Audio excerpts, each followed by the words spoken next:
Hello दोस्तों, स्वागत है आप सभी का आपके अपने YouTube चैनल माइनिंग मिस्ट्री में। आज के इस वीडियो में हम अपने कोल माइन रेगुलेशन सीरीज को आगे बढ़ाएंगे और देखेंगे रेगुलेशन नंबर 87 और 88। जो भी भाई बंधु पहली बार हमारे माइनिंग मिस्ट्री चैनल पे आए हैं वो कृपया करके हमारे चैनल को सब्सक्राइब कर दें। इस चैनल पे आपको ऐसे ही इंफॉर्मेटिव और CMR से रिलेटेड वीडियोस मिलते रहेंगे। और जिन भी बच्चे को फ्री ऑफ कॉस्ट क्विज देना है, क्विज पे पार्टिसिपेट करना है, तो आप हमारे टेलीग्राम चैनल से जुड़ सकते हैं। टेलीग्राम चैनल इस वीडियो के डिस्क्रिप्शन में मैं लिंक दे दूंगा, वहां से आप जाके जुड़ सकते हैं। चलिए कोल माइन रेगुलेशन सीरीज का आज हम लोग 87 और 88 स्टार्ट करते हैं। रेगुलेशन नंबर 87 है प्रिकॉशंस आफ्टर रिकैपिंग। ठीक है, इससे मैंने दो क्वेश्चन बनाया है। पहला क्वेश्चन है, after recapping of ropes engineer and competent person shall made cage up and down dash times. Recapping करने के बाद आदमी को मैन वाइंडिंग करने से पहले उस पूरे केज में सामान को लोड करके इंजीनियर और कंपिटेंट पर्सन कितने बार उस केज को अप और डाउन करेगा? एक बार, दो बार, चार बार या फिर 5 बार? तो इसका जो राइट आंसर होगा वो होगा ऑप्शन नंबर डी, 5 बार।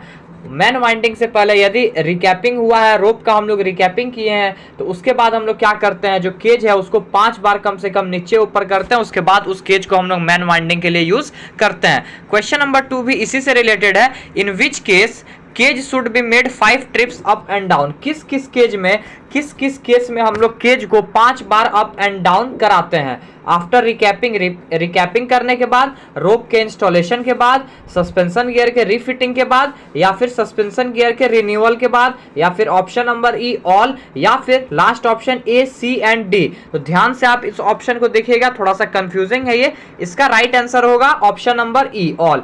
सारे केस में हम लोग क्या करेंगे, 5 ट्रिप्स केज को ऊपर नीचे करेंगे मैन वाइंडिंग से पहले। ठीक है, और ऊपर नीचे करने से पहले उस केज को हम लोग पूरा मटेरियल से भरेंगे। ठीक है, फुल लोडेड रहेगा वो मटेरियल से, तब उसको 5 बार ऊपर नीचे करेंगे। ये बेसिकली हम लोग करते हैं केपल और सस्पेंशन गियर का अदर पार्ट को एग्जामिनेशन करने के लिए। ठीक है, तो रेगुलेशन 87 यहाँ पे हमारा खत्म हो जाता है। ज्यादा क्वेश्चन कुछ इसमें था नहीं। मेन आज का हमारा टॉपिक है रेगुलेशन नंबर 88। इसमें बहुत सारे बच्चे कंफ्यूज होते हैं 7 दिन, 24 घंटा, 30 दिन और 12 महीने में। तो आज आपका ये कंफ्यूजन इस वीडियो के माध्यम से बिल्कुल भी दूर होने वाला है। मैं आपको एक लिस्ट बता दूंगा, आप उससे याद कर लीजिएगा। क्वेश्चन नंबर 1 रेगुलेशन नंबर 88 से ये है, Who will examine attachment of winding rope to drum? अब देखिए, वाइंडिंग अटैचमेंट जो है रोप का वो ड्रम के साथ अच्छे से है कि नहीं, इसको एग्जामिनेशन इसका कौन करेगा? Option number A engineer, option number B competent person, option number C overman, option number D A and B, यानी इंजीनियर या फिर कंपिटेंट पर्सन। इसका राइट आंसर होगा ऑप्शन नंबर डी, इंजीनियर या फिर कंपिटेंट पर्सन अटैचमेंट को check करते हैं वाइंडिंग रोप का ड्रम के साथ कैसा अटैचमेंट है। अब नेक्स्ट क्वेश्चन की तरफ बढ़ते हैं। रेगुलेशन 88 का, signalling arrangement fitted in shaft should be examined once in. अब शाफ्ट में जितने भी सिग्नलिंग अरेंजमेंट है उसका एग्जामिनेशन कितने दिन में कम से कम एक बार किया जाएगा? 24 घंटा, 7 दिन, 30 दिन या फिर 14 दिन? तो इसका राइट आंसर होगा ऑप्शन नंबर बी, 7 दिन में एक बार हम लोग सिग्नलिंग अरेंजमेंट का एग्जामिनेशन करते हैं। क्वेश्चन नंबर 3 देखते हैं। इस रेगुलेशन में आपको सिर्फ एग्जामिनेशन ही मिलेगा कि इस पार्ट का एग्जामिनेशन इतने टाइम पे करना है। ठीक है, क्वेश्चन नंबर 3 देखते हैं। Every external part of winding apparatus should be examined once in. Winding apparatus का जितने भी एक्सटर्नल पार्ट है उसका एग्जामिनेशन हम लोग कितने टाइम में एक बार करते हैं? 24 घंटा, 7 दिन, 30 दिन या फिर 14 दिन? तो इसका राइट आंसर होगा ऑप्शन नंबर ए, वाइंडिंग एपरेटस का जो एक्सटर्नल पार्ट होता है उसका एग्जामिनेशन हम लोग 24 घंटे में एक बार करते हैं। नेक्स्ट बढ़ते हैं क्वेश्चन नंबर 4 की तरफ। Which of the following is examined once in 24 hour. इसमें से किस किस पार्ट का एग्जामिनेशन हम लोग 24 घंटे में एक बार करते हैं? वाइंडिंग रोप को 1 मीटर पर सेकेंड के स्पीड से चलाकर वाइंडिंग का एक्सटर्नल पार्ट का जांच करते हैं 24 घंटे में एक बार, या फिर वाइंडिंग इंजन का इंटरनल पार्ट का करते हैं, या फिर ऑप्शन नंबर डी नन। तो इसका राइट आंसर होगा ऑप्शन नंबर डी नन। इसमें से किसी भी पार्ट का हम लोग एग्जामिनेशन 24 घंटे में नहीं करते हैं। ठीक है, अगर आपको ये क्वेश्चन बनाने में दिक्कत हो रहा है और आपको इसके पहले वाला रेगुलेशन सारा कवर करना है तो मैंने रेगुलेशन नंबर 86 तक का वीडियो अपने चैनल पे डाल दिया है, प्लेलिस्ट बना हुआ है, लिंक मैं डिस्क्रिप्शन में दे दे रहा हूँ और आई बटन पे भी दे दे रहा हूँ। वहां पे जाके आप रेगुलेशन 86 तक के एमसीक्यू को इजीली सॉल्व कर सकते हैं। सेपरेट रेगुलेशन का मैंने सेपरेट वीडियो बनाया है जिसमें मैंने 20-25 क्वेश्चन कवर किया। आपका ग्रिप वहां से अच्छा हो जाएगा। मैं रिकमेंड करूंगा कि आप जाइए और वहां से पहले इसके पिछले रेगुलेशन को सारा सॉल्व कर लीजिए। क्वेश्चन नंबर 5 देखते हैं। Depth indicator examined once in. अब डेप्थ इंडिकेटर का एग्जामिनेशन कितने टाइम पे एक बार होता है? 24 घंटा, 14 दिन, 7 दिन या फिर 30 दिन? इसका राइट आंसर होगा ऑप्शन नंबर ए, 24 घंटा में एक बार हम लोग डेप्थ इंडिकेटर का एग्जामिनेशन करते हैं। क्वेश्चन नंबर 6 देखते हैं, gates of cage should be examined once in. जो केज का गेट होता है, जो पर्सन को या फिर मटेरियल लोड करने के बाद बंद कर दिया जाता है, उसका एग्जामिनेशन कितने देर में होता है? 24 घंटा, 14 दिन, 7 दिन या फिर 30 दिन। इसका भी राइट आंसर होगा ऑप्शन नंबर ए, 24 घंटे में हम लोग एक बार केज का गेट का चेक करते हैं। आप हो सके तो लिस्ट बना लीजिए, वैसे तो CMR में दिया हुआ है, लेकिन आप कॉपी में लिख के लिस्ट बना लीजिए, आपको अच्छे से याद हो जाएगा। क्वेश्चन नंबर 7 देखते हैं।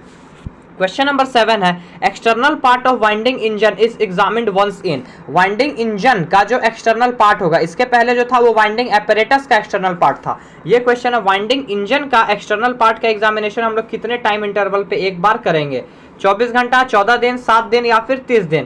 तो इसका राइट आंसर होगा ऑप्शन नंबर सी, 7 दिन में एक बार हम लोग वाइंडिंग इंजन का एक्सटर्नल पार्ट का एग्जामिनेशन करते हैं। क्वेश्चन नंबर 8 देखते हैं, signalling appliances in sinking shaft is examined once in. इसके पहले जो क्वेश्चन था, आप फंसिएगा मत, उसमें सिग्नलिंग अरेंजमेंट था। ये क्वेश्चन है, signalling appliances in sinking shaft को हम लोग कितना टाइम में एक बार चेक करेंगे? 24 घंटा, 14 दिन, 7 दिन या फिर 30 दिन।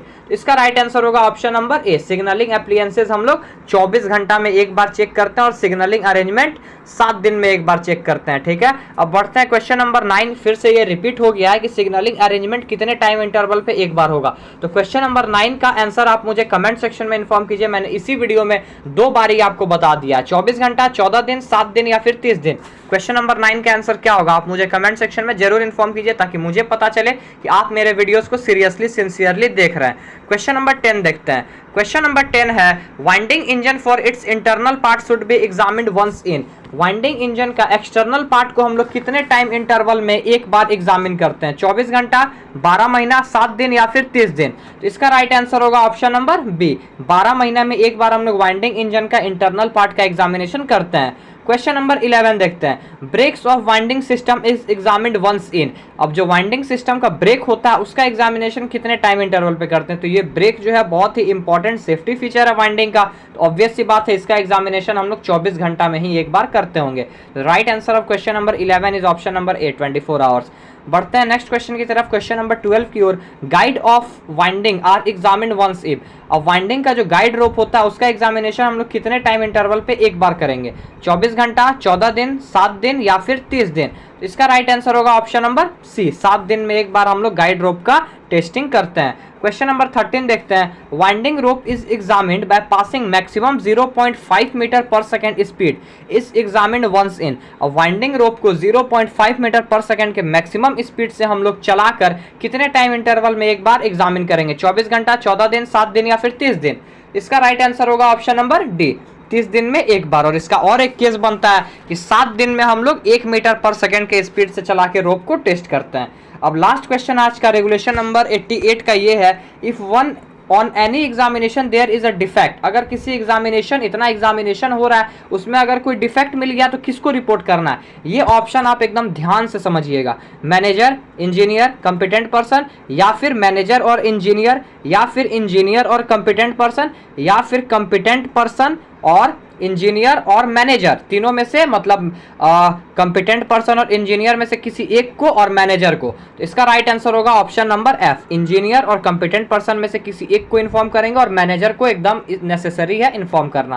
तो आशा करता हूं कि रेगुलेशन नंबर 88 तक का आपका एमसीक्यू सारा सॉल्व हो गया होगा। अब दोबारा आपको 87 तक का, 88 तक का एमसीक्यू देखने का जरूरत नहीं पड़ेगा। आप ऐसे ही माइनिंग मिस्ट्री चैनल पर बने रहे, माइनिंग मिस्ट्री चैनल को सपोर्ट करते रहे। बहुत ही जल्दी मैं रेगुलेशन का सीरीज को आगे बढ़ाऊंगा और CMR 2017 खत्म करके एक्ट रूल में वापस आऊंगा। ठीक है, मिलते हैं नेक्स्ट वीडियो में। टिल देन जय हिंद, जय भारत, टेक केयर।